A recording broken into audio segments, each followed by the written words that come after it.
பூமியும் முத்தழகும் வயலுக்கு தண்ணி பாய்ச்சறதுக்கு சண்டை போட்டுக்கிட்டு இருக்காங்க. இப்ப முத்தழகு கோவிச்சுக்கிட்டு போறாங்க. பூமி தெரியாம கைய வச்சிடுறாரு சுவிட்ச் போர்டுல. ஷாக் அடிச்ச மாதிரி நடிக்கிறாரு. அத முத்தழகு பாத்துடுறாங்க. அப்புறம் காப்பாத்தணும்னு சொல்லிட்டு கட்டைய தூக்குறாங்க. பூமி பயந்துடுறாரு. உண்மையிலேயே பூமி சுவிட்ச் போர்டுல கைய வைக்கிறாரு. முத்தழகும் திருப்பியும் நடிப்புன்னு நினைச்சு கைய வைக்கிறாங்க. ஷாக் அடிச்சு 2 பேரையும் தூக்கி போட்டுருது கரண்ட்.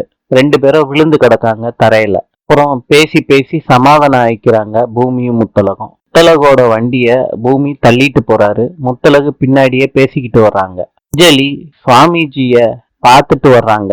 அப்ப சுவாமிஜி சொல்லியிருக்காங்க, அதிர்ஷ்ட கழுதைக்கு விளக்கேத்தி 1000 முறை சுவாமிஜியோட பேரை சொல்லி தொடர்ந்து 3 வேளை அதிர்ஷ்ட கழுதைக்கு விளக்கேத்தி மனமுருகி வேண்டிக்கிட்டா நீங்க கொடுத்த வசிய கயிறை பூமியோட வலது கால்ல கட்ட போறேன் இப்படி சொல்லி வேண்டிக்கிறாங்க அஞ்சலி. பூமி திட்டுறாரு அஞ்சலிய பார்த்து. அஞ்சலி சொல்றாங்க, என் கண்ணை பாருன்னு. பூமி கண்ணை பாக்குறாரு. பூமி இமைக்காம பாத்துக்கிட்டே இருக்காங்க. அப்படியே பூமியோட வலது கால்ல அந்த கயிறை கட்டி விடுறாங்க அஞ்சலி.